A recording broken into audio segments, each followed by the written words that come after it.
Telangana assembly సమావేశాలు హాట్గా జరుగుతున్నాయి. హామీల అమలుపై శాసనసభ దద్దరిల్లుతోంది. కాంగ్రెస్ బీఆర్ఎస్ సభ్యుల మధ్య వాడి వేడి వాదనలు జరుగుతున్నాయి. ఇచ్చిన హామీలను కాంగ్రెస్ అమలు చేయలేదని బీఆర్ఎస్ వర్కింగ్ ప్రెసిడెంట్ కేటీఆర్ అంటున్నారు. విశ్వసనీయత కోల్పోయిన కాంగ్రెస్ ప్రభుత్వానికి జీరో వాల్యూ అని సెటైర్లు వేశారు. కేటీఆర్ వ్యాఖ్యలకు మంత్రులు కౌంటర్ ఇచ్చారు. ఇచ్చిన హామీలను నెరవేర్చామని మంత్రులు కోమటిరెడ్డి, శ్రీధర్బాబు చెప్పారు. ఫుల్ పేజ్ అడ్వర్టైజ్మెంట్ అధ్యక్ష, 6 గ్యారంటీల మీద ఏం చెప్పారు అధ్యక్ష? ఇందులో నేను చదివినిపిస్తా అధ్యక్ష. ప్రతి కుటుంబానికి ఫస్ట్ ఆఫ్ ఆల్ 100 రోజుల్లో నెరవేరుతుంది ప్రతి గ్యారంటీ. 100 రోజుల్లోనే అధ్యక్ష. అదే సినిమాలకు శతదినోత్సవం చేసినట్టు ప్రభుత్వం వచ్చిన 100 రోజుల్లోనే అన్ని గ్యారంటీలు నెరవేరుస్తాం. ఇంకోటి చెప్పారు అధ్యక్ష, ఇందులో గంభీరమైన మాట. కాంగ్రెస్ గ్యారంటీలతో అందే ప్రయోజనాల విలువ 2,50,000 ప్రతి సంవత్సరం ప్రతి కుటుంబానికి. మరి 2.5 ఏళ్ళైంది అధ్యక్ష. ఒక్క కుటుంబం చూపెడతారా ఈ రాష్ట్రంలో? 2.5 లక్షలు అందుకున్న ఒక్క కుటుంబాన్ని చూపెట్టే సత్తా ఈ ప్రభుత్వానికి ఉందా అధ్యక్ష? ఇది మీ ప్రకటన, నాది కాదు. గవర్నర్ గారి ప్రసంగం ఈ 28 మాసాల ప్రభుత్వ వైఫల్యాలు, సాకల్యాలు అన్నిటిని కూడా మరి యథార్థంగా సమీక్ష చేస్తారేమో, ఏమైనా చెప్తారేమో, ఏమైనా చిన్న చిన్న పొరపాట్లు ఎందుకంటే ప్రభుత్వం వచ్చినాక జరుగుతాయి, సర్దుకుంటారేమో, ఆత్మవిమర్శ చేసుకుంటారేమో, ఫలానా పొరపాటు జరిగింది కాదు భవిష్యత్తులో సవరించుకుంటామని చెప్పి అందులో ఏమీ లేదు. ఇప్పుడు చెప్పారు, ఇప్పుడే మా సభ్యుడు మాట్లాడుతూ చెప్పారు అధ్యక్ష, ఇంతకంటే దారుణం ఉండదు. 10 ఏళ్లలో మీరు ఒక్క రేషన్ కార్డు ఇవ్వలేదని చెప్తారు అధ్యక్ష వీళ్ళు. అధ్యక్ష ఇదే సభలో, నేను కాదు అధ్యక్ష చెప్పేది, మీ civil supplies minister Uttam Kumar Reddy గారు ఇదే సభలో చెప్పారు అధ్యక్ష. 6.5 లక్షల కార్డులు 2014 నుంచి 2023 వరకు ఇచ్చినాము అనే మాట నేను చెప్పలేదు, మీ ఉత్తమ్ కుమార్ రెడ్డి గారు చెప్పారు. మరి మీరు మీ ఉత్తమ్ కుమార్ రెడ్డి గారితో మీ సివిల్ సప్లైస్ మినిస్టర్తో విభేదిస్తున్నారా? నాకైతే తెలియదు అధ్యక్ష. మీరు కూడా దయచేసి ఇట్లాంటి కరెక్ట్ చేయాలి అధ్యక్ష. గౌరవ అధికార పార్టీ సభ్యులు మంత్రుల మాటలకు కూడా విలువ లేకుండా మాట్లాడుతుంటే, అబద్ధాలను పదే వల్ల వేస్తే ఎవరికి లాభం అధ్యక్ష? దానివల్ల వారు కూడా నోట్ చేసుకోవాలని నేను గుర్తు చేస్తా ఉన్నా. ఇది నా గొడవ కాదు, నీ గొడవరా అన్నాడు అధ్యక్ష. ఇప్పుడు నేను అడిగేది కూడా నా ప్రశ్నలు కాదు అధ్యక్ష, రాష్ట్ర ప్రజల తరపున అడుగుతా ఉన్నాం అధ్యక్ష. అధ్యక్ష ఇంకొక మాట చెప్పాలి అధ్యక్ష, ఈ సందర్భంగా 2.5 ఏళ్ళైంది ప్రభుత్వం వచ్చి, ఇంకా 100 రోజుల తర్వాత కూడా ఇంకేం చేయాలి దయచేసి ఆలోచించాలి అధ్యక్ష. అధ్యక్ష ఇవాళ ఈ ప్రభుత్వానికి ఎవరు ధన్యవాదాలు చెప్పాలి? 4,000 పెన్షన్ కోసం ఎదురు చూసి విసిగి వేశారిన 46 లక్షల మంది ధన్యవాదాలు చెప్పాలా? లేదా 6,000 పెన్షన్ కోసం అలసిపోయిన, 100 రోజుల్లో ఇస్తామని చెప్పి అలసిపోయిన 5 లక్షల మంది దివ్యాంగులు ధన్యవాదాలు చెప్పాలా? యూరియా బస్తాల కోసం లాఠీ దెబ్బలు తింటున్న 72 లక్షల మంది రైతులు ధన్యవాదాలు చెప్పాలా? లేదా నెలకు 2.5 ఇస్తామని చెప్పి 1,68,00,000 మంది ఆడబిడ్డలకు మీరు ఏదైతే వాగ్దానం ఇచ్చారో మరి వారు ధన్యవాదాలు చెప్పారా? ఎవరు చెప్పాలి అధ్యక్ష? 4,000 నిరుద్యోగ భృతి అన్నారు, 2 లక్షల ఉద్యోగాలు మొదటి సంవత్సరంలో ఇస్తామన్నారు. మరి ఆ నిరుద్యోగ సోదరులు ధన్యవాదాలు చెప్పాలా? డిఏలు రాక, పిఆర్సీ లేక, బెనిఫిట్స్ అందక నరక యాతన పడుతున్న 10 లక్షల మంది ఉద్యోగులు, పెన్షన్దారులు, అవుట్ సోర్సింగ్ వర్కర్లు, వారు ధన్యవాదాలు చెప్పాలా? ఒక్క తెల్ల రేషన్ కార్డు ఇయ్యేందుకు, మేము తెల్ల రేషన్ కార్డు ఇచ్చి సన్నబియ్యం ఇస్తున్నందుకు ఇవాళ 20,000 కోట్లతోని మా ఫైనాన్స్ మినిస్టర్ గారు ఇవాళ యంగ్ ఇండియా స్కూల్స్ పేరు మీద కుల మతాలకు అతీతంగా ఒక యంగ్ ఇండియా ఇంటర్నేషనల్ మోడల్లో ఇవాళ స్కూళ్ళు కట్టి సగం స్కూల్ పూర్తిగా వస్తున్నందుకు ఇవాళ ఆర్టీసీలో 278 కోట్ల మంది 11,000 కోట్ల రూపాయలు ఇవాళ ఆర్టీసీకి చెల్లించి ఉచితంగా మా అక్కా చెల్లెలు బడికి పోయినా, గుడికి పోయినా, అమ్మగారింటికి పోయినా ఉచితంగా పోతున్నందుకు, ఇంకా ఈరోజు మీరు గ్రామాలలో చూడండి, ఏ గ్రామానికి వెళ్ళినా 30-40 ఇందిరమ్మ ఇళ్ళు కడుతున్నందుకు తప్పకుండా మీరు ధన్యవాదాలు చెప్పాలి. మీరు ఇంకొక విషయం, మీకు ఏం చెప్పాలి ధన్యవాదాలు? దళితుని ముఖ్యమంత్రి చేసిన ధన్యవాదాలు చెప్పాలా? 2 బెడ్రూమ్లు ఇల్లు ఇచ్చిన ధన్యవాదాలు చెప్పాలా? మేము ఒక్కటే చెప్తున్నాం, కేటీఆర్ గారికి మేము చేసిన కార్యక్రమాలు చెప్పండి, మేము చేసిన మంచి కార్యక్రమాలు చెప్పండి. మీరు చేయవలసిన మేము చెప్తున్నాం. మేము స్పీకర్ సార్, మీరు ఒక నిమిషం వినండి, మీరు ఓపిక తెచ్చుకోండి, మీరు కొద్దిగా ఓపికతోని వినండి.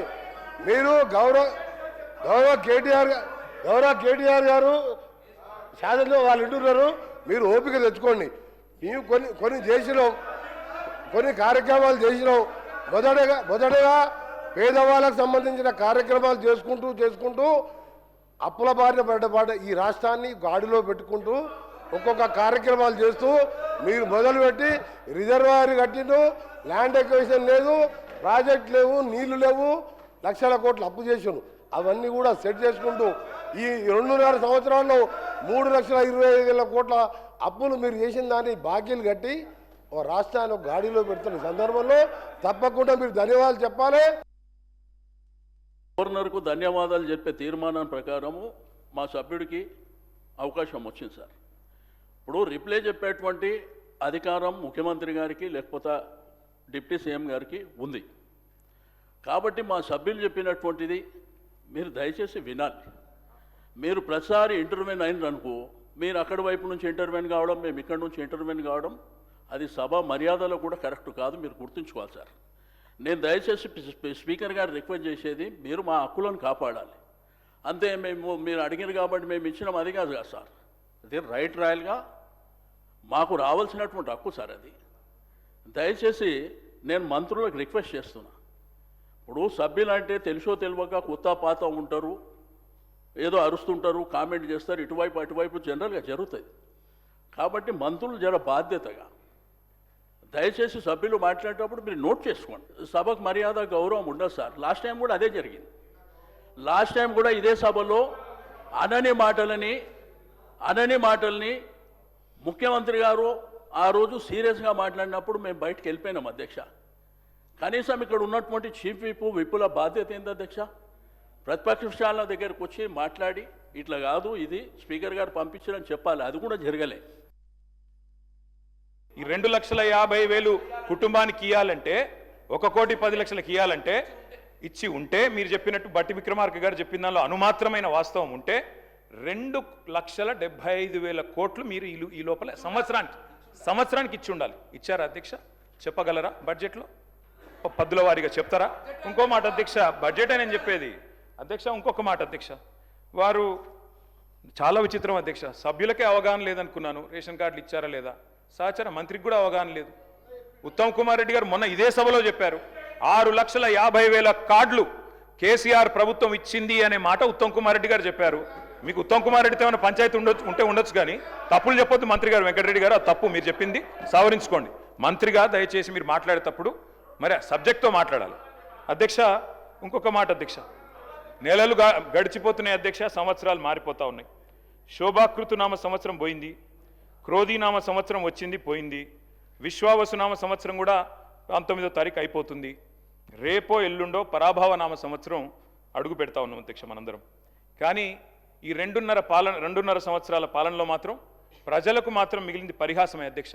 ప్రతి సంవత్సరం పరిహాసనామ సంవత్సరమే అధ్యక్ష.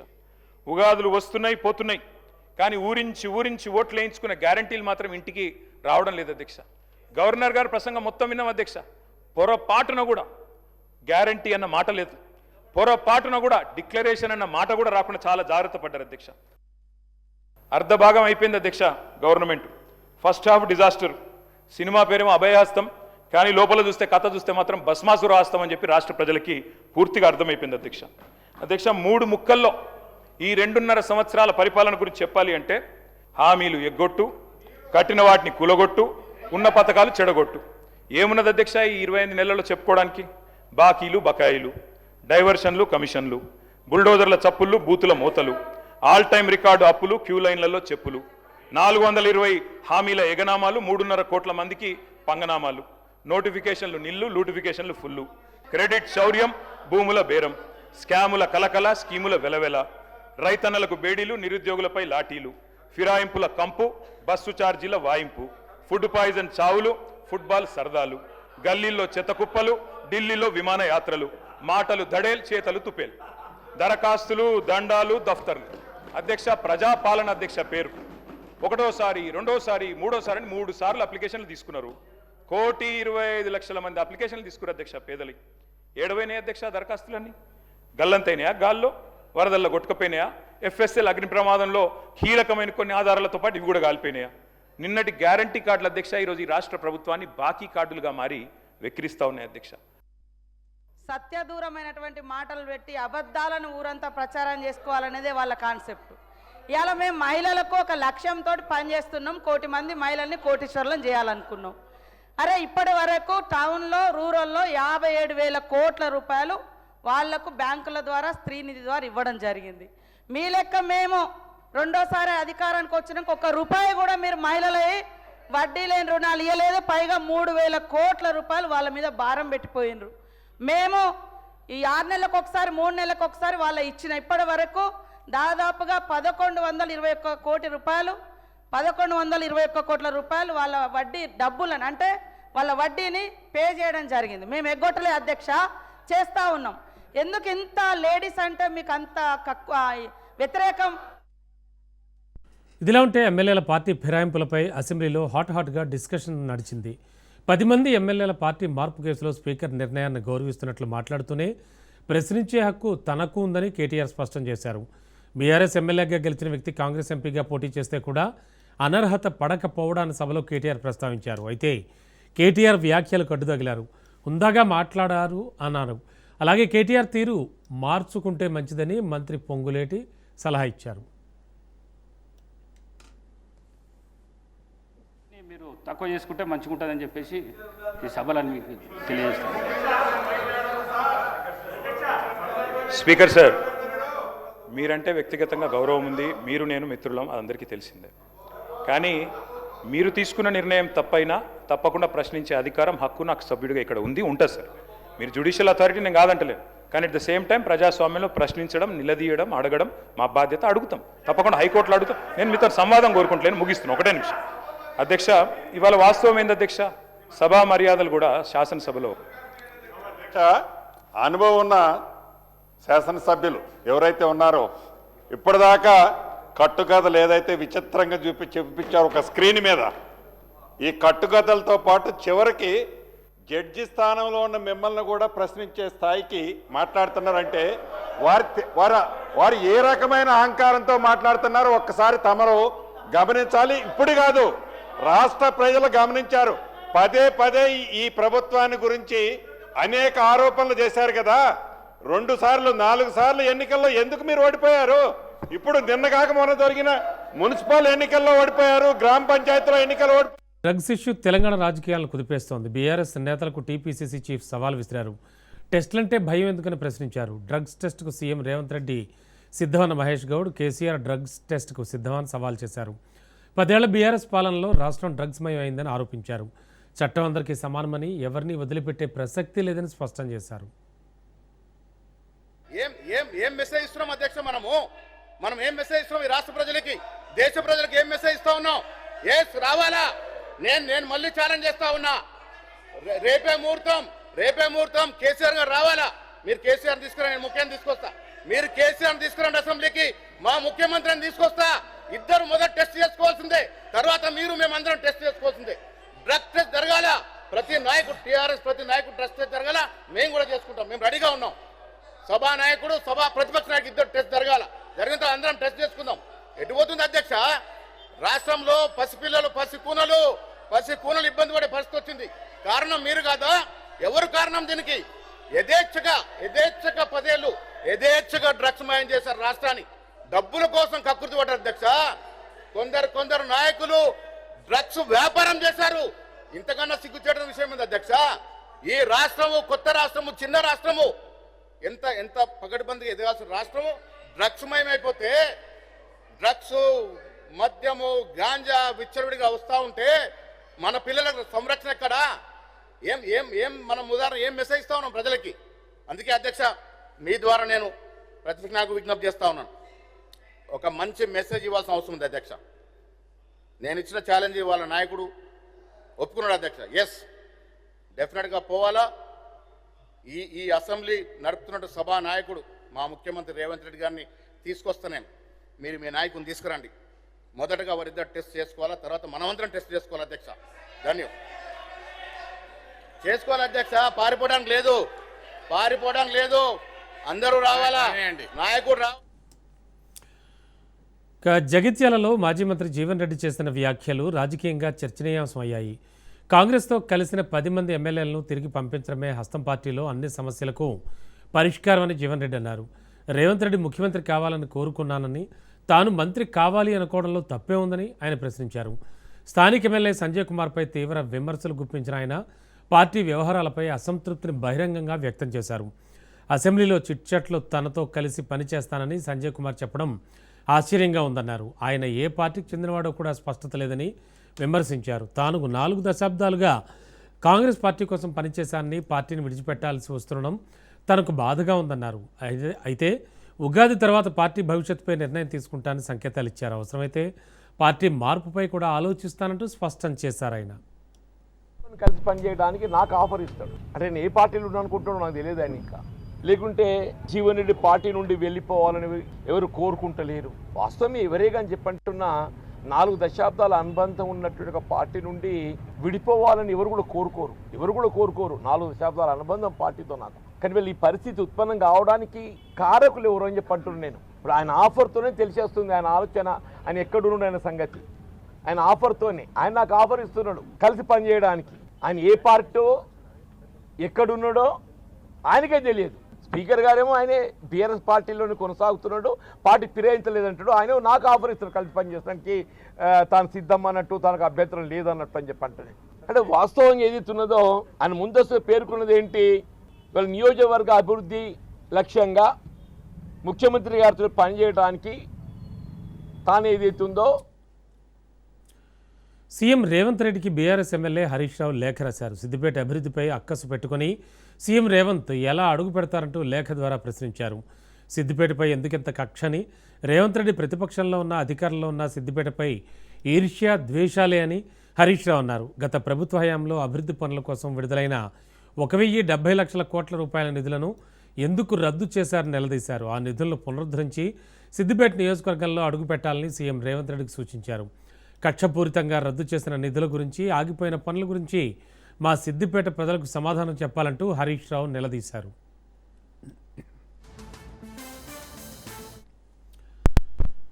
ఇక రాష్ట్రంలో గ్యాస్ కొరతపై వస్తున్న ఆందోళనల మధ్య ముఖ్యమంత్రి చంద్రబాబు నాయుడు అత్యవసర సమీక్ష నిర్వహించారు. అమరావతిలోని ఆర్టీజీఎస్ కేంద్రం నుంచి జరిగిన ఈ రివ్యూలో గ్యాస్ సరఫరా పరిస్థితులపై సమగ్ర చర్చ జరిగింది. సిఎస్ సాయి ప్రసాద్ సహా వివిధ శాఖల ఉన్నతాధికారులు, గెయిల్, ఓఎన్జీసీతో పాటు పెట్రోలియం కంపెనీల ప్రతినిధులు కూడా ఈ సమావేశంలో పాల్గొన్నారు. ప్రస్తుతం రాష్ట్రంలో 14,000 మెట్రిక్ టన్నుల ఎల్పీజీ గ్యాస్ నిల్వలు ఉన్నాయని, మరో 15 రోజులకు సరిపడా నిల్వలు అందుబాటులో ఉన్నాయని సీఎం తెలిపారు. ప్రజలకు ఎలాంటి ఇబ్బందులు రాకుండా ఆసుపత్రులు, హాస్టళ్లు, దేవాలయాలకు నిరంతరం సరఫరా కొనసాగించాలని ఆదేశించారు. గ్యాస్ సిలిండర్ల డైవర్షన్ అరికట్టేందుకు ఈకేవైసీ, ఓటీపీ విధానాలను ఖచ్చితంగా అమలు చేయాలని సూచించారు. ఇక ప్రత్యామ్నాయంగా ఇండక్షన్ స్టవ్స్ లభ్యత పెంచడంతో పాటు సిటీ గ్యాస్ నెట్వర్క్లో విస్తరణ, కేజీ బేసిన్ గ్యాస్ వినియోగంపై కూడా దృష్టి సారించాలని సీఎం స్పష్టం చేశారు. ప్రజలు ప్యానిక్ అవ్వకుండా అన్ని చర్యలు తీసుకుంటున్నామని ప్రభుత్వం భరోసా ఇస్తోందన్నారు.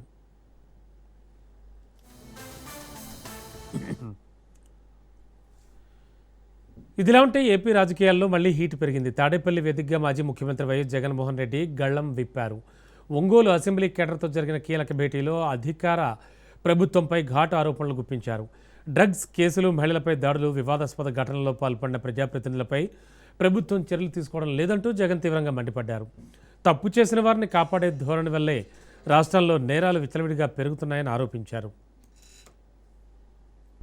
చంద్రబాబు నాయుడు గారి పరిపాలనలో ఆశ్చర్యం కలిగించే విషయాలు కనిపిస్తాయి.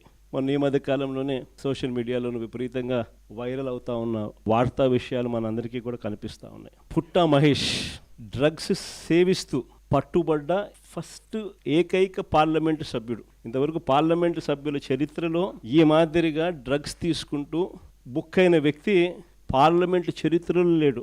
ఫస్ట్ సభ్యుడు. అది ఇక్కడితో మొదలు కాల. ఆశ్చర్యం ఏమిటో తెలుసా, అది చంద్రబాబు నాయుడు గారి ఆయన అనుసరించే వైఖరి నుంచి మొదలవుంది. మహేష్తో మొదలై పుట్టా మహేష్తో ఆగిపోలా. దీనికి ముందు ఎన్నెన్ని జరిగినాయి, ఎలా జరిగినాయి, చంద్రబాబు నాయుడు గారు వ్యవహరించిన తీరు ఎలా ఉంది, యాక్షన్ తీసుకోవాల్సిన సమయంలో ఆయన యాక్షన్ తీసుకుంటున్నాడా, ఒక పాలకుడు, ఒక నాయకుడుకు ఉండాల్సిన గుణాలు చంద్రబాబు నాయుడులో ఉన్నాయా అని ఒక్కసారి వెనక్కి తిరిగి చూస్తే ప్రతి అడుగులోనూ కూడా మనకు కనిపించేది ఏమిటి అని అంటే చంద్రబాబు నాయుడు గారిలో ఈ గుణాలు ఎక్కడా కూడా కనిపించవు. రైల్వే కోడూరు ఎమ్మెల్యే ఆరవ శ్రీధర్ అత్యాచారం చేశారని, ఆపై మోసం చేశారని బాధితురాలు నేరుగా స్వయంగా చంద్రబాబు నాయుడు గారికి ఫిర్యాదు చేస్తే ఈయన ఏం చేశాడు, కమిటీ అంట, నో యాక్షన్. ఆయన పార్టీకి చెందిన మరో ఎమ్మెల్యే సత్యవీడు ఎమ్మెల్యే కోనేటి ఆదిమూలం ఒక మహిళ మీద దారుణమైన లైంగిక దాడికి పాల్పడితే ఈయనేం చేశాడు, పంచాయతీ చేసినాడు, నో యాక్షన్. కేజీబీవీ మహిళా ప్రిన్సిపల్ మీద వేధింపులకు పాల్పడ్డ ఆముదాల వలస టీడీపీ ఎమ్మెల్యే కూనా రవికుమార్ మీద ఏం యాక్షన్ తీసుకున్నాడు? No action. మహిళలకు అశ్లీలంగా వీడియో కాల్స్ చేసిన గుంటూరు ఈస్ట్ ఎమ్మెల్యే నజీర్ అహ్మద్ మీద ఏం యాక్షన్ తీసుకున్నాడు? ఆ వీడియోలు వైరల్ అవుతూ ఉన్నాయి, కంటికి కనపడతా ఉన్నాయి. ఎమ్మెల్యే చేస్తూ ఉన్నాడు, ముఖ్యమంత్రిగా నువ్వు ఉండవు, నీ పార్టీకి చెందిన నీ ఎమ్మెల్యే ఈ మాదిరిగా చేస్తూ ఉన్నాడు, నువ్వేం చేస్తూ ఉన్నావు? No action. మహిళా ఉద్యోగి మీద లైంగిక వేధింపులకు పాల్పడ్డ మంత్రి సంధ్యారాణి పిఏ మీద, ఎమ్మెల్యేల కథ దేవుడు వరకు పిఏల మీద కూడా యాక్షన్ తీసుకోలేకున్నాడు. కొద్ది రోజుల కింద ఈ పుట్ట మహేష్ ఇన్సిడెంట్ కన్నా ఇంకా కొద్ది రోజుల ముందు ఆదినారాయణ రెడ్డి అని ఇంకొక ఎమ్మెల్యే, ఆదినారాయణ రెడ్డి కొడుకు ఇదే డ్రగ్స్ తీసుకుంటూ తాను కూడా హైదరాబాద్లో పట్టుబడితే ఏం జరిగింది? No action. చంద్రబాబు నాయుడు గారి సొంత పుత్రుడు, వీడియోలు అవి కూడా వైరల్ అవుతూ ఉన్నాయి, స్విమ్మింగ్ పూల్ పక్కన తాగుతూ తూగుతూ అమ్మాయిలతో డ్యాన్సులు చేస్తూ ఉన్నాడు. No action. యాక్షన్ చేయకపోగా చంద్రబాబు నాయుడు గారి సొంత బావమరిది ఏమంటాడు? అమ్మాయి కనిపిస్తే ముద్దైనా పెట్టాలంట, కడుపన్నా చేయాలంట. లాగి చంపకేదోడు పీకాల్సింది పోయి హహహ నవ్వుతారు. మన చంద్రబాబు నాయుడు ఏమంటాడు? ఆయన మనస్తత్వం ఆయన ఏమంటాడు? యాక్షన్ తీసుకోవాల్సిన చోట నేను చిన్నప్పుడు ఇంతకన్నా బాగా చేసిన అంటాడు.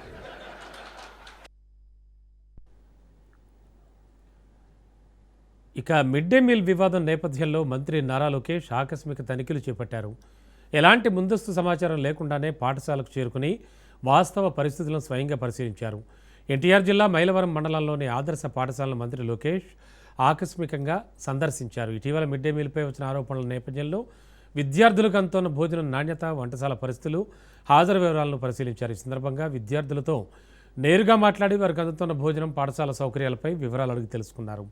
ఉపాధ్యాయులతో కూడా మాట్లాడి మిడ్ డే మీల్ నిర్వహణపై సమాచారం సేకరించారు. విద్యార్థులకు అందించే భోజనం విషయంలో ఎలాంటి నిర్లక్ష్యం సహించబోమని ప్రభుత్వం నిర్దేశించిన ప్రమాణాల ప్రకారం ఖచ్చితంగా అమలు చేయాలని అధికారులకు మంత్రి స్పష్టం చేశారు. పాఠశాలల్లో మెరుగైన సౌకర్యాల కల్పనపై ప్రభుత్వం ప్రత్యేక దృష్టి పెట్టిందన్నారు.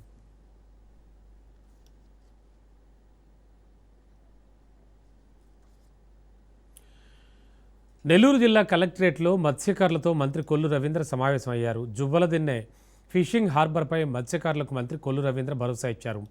ప్రపంచంలో ఎక్కడా లేని టెక్నాలజీని అభివృద్ధి చేసేందుకే సాగర్ డిఫెన్స్ ఇంజనీరింగ్ సంస్థకు జువ్వలదిన్నె ఫిషింగ్ హార్బర్లో స్థలం కేటాయించామన్నారు. మత్స్యకారులకు ఉపాధి, ఉద్యోగ అవకాశాలు లభిస్తాయని కొల్లు రవీంద్ర మత్స్యకారులకు భరోసా ఇచ్చారు. జువ్వలదిన్నె ఫిషింగ్ హార్బర్ ప్రాంతంలోనే 125 ఎకరాల భూమి అందుబాటులో ఉందని, ఎంఎస్ఎంఈ పార్కులు అభివృద్ధి చేసి మత్స్యకారులను పారిశ్రామికవేత్తలుగా ఎదిగేందుకు కృషి చేయడమే కూటమి ప్రభుత్వ లక్ష్యం అన్నారు మంత్రి రవీంద్ర.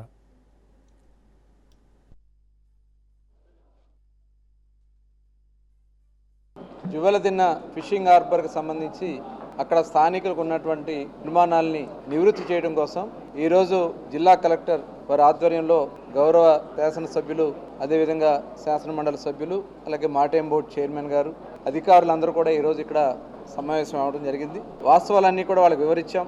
అలాగే వాళ్ళకు ఉన్నటువంటి అనుమానాలు వాళ్ళు తెలియజేయడం జరిగింది చాలా డీటెయిల్డ్గా.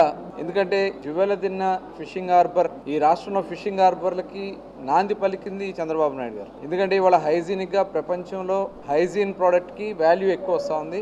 హైజీన్ ప్రోడక్ట్లకి ఎందుకంటే తెచ్చినటువంటి సముద్ర సంపదని ఒక సక్రమైనటువంటి పద్ధతిలో ప్రాసెసింగ్ చేస్తే దానికి అదనపు వాల్యూస్ వస్తాయి. అలాంటి దాన్ని ఈ తీర ప్రాంతంలో ఏర్పాటు చేయడానికి ఈ ఫిషింగ్ హార్బర్లు చాలా దోహదపడతాయి. అయితే ఇక్కడ మొన్న సాగర్ షిప్పింగ్ ఏదైతే అటానమస్ డిఫెన్స్ సంబంధించినటువంటి షిప్ బిల్డింగ్ కంపెనీ దగ్గర 2,500 కోట్ల రూపాయల ఇన్వెస్ట్మెంట్తో గౌరవ హ్యూమన్ రిసోర్స్ మినిస్టర్ గారు నారా లోకేష్ గారి నాయకత్వంలో ఆ సంస్థ ప్రతినిధులు వచ్చి ఇక్కడ భూమి పూజ కార్యక్రమం చేయడం జరిగింది. అయితే ప్రముఖ నటి నయనతారపై తమిళనాడు ఎంపీ సివి షణ్ముగం అనుచిత వ్యాఖ్యలు చేశారు. ఎంకే స్టాలిన్ ప్రభుత్వంపై విమర్శలు చేస్తూ ఆమె ప్రస్తావన తెచ్చారు.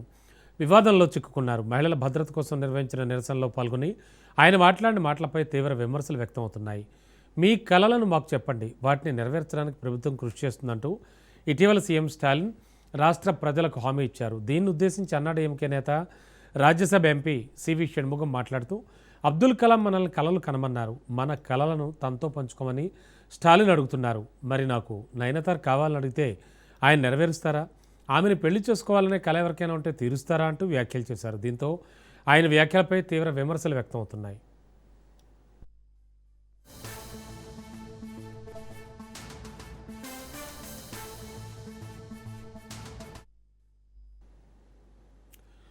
ఇరాన్ యుద్ధం మధ్య భారత్కు ఊరటనిచ్చే వార్త అందింది. హర్మూజ్ జలసంధి వద్ద ఉద్రిక్తతలు కొనసాగుతున్నప్పటికీ ప్రణాళిక తెగించి భారత ఇంధన నౌకలు స్వదేశానికి చేరుకుంటున్నాయి. తాజాగా నందాదేవి అనే మరో భారీ ఎల్పీజీ షిప్మెంట్ గుజరాత్లోని వాడినార్ ఓడరేవుకు సురక్షితంగా చేరుకుంది. సుమారు 47,000 మెట్రిక్ టన్నుల వంట గ్యాస్తో వచ్చిన ఈ నౌక అత్యంత ప్రమాదకరమైన యుద్ధ ప్రాంతాన్ని దాటుకొచ్చింది. గడిచిన 24 గంటల్లో భారత్కు చేరుకున్న రెండో భారీ గ్యాస్ నౌకగా ఇది నిలిచింది.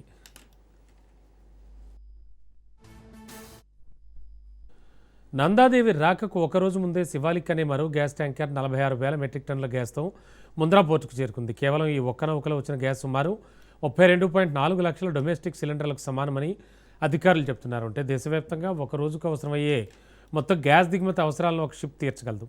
హర్మూజ్ జలసంధి గుండా ప్రపంచవ్యాప్త చమురు ఎగుమతుల్లో 20% జరుగుతూ ఉంటాయి. ప్రస్తుతం ఇక్కడ యుద్ధం జరుగుతుండడంతో భారత నౌకలు నావికుల రక్షణ కోసం కేంద్ర ప్రభుత్వం నిరంతరం పర్యవేక్షిస్తోంది.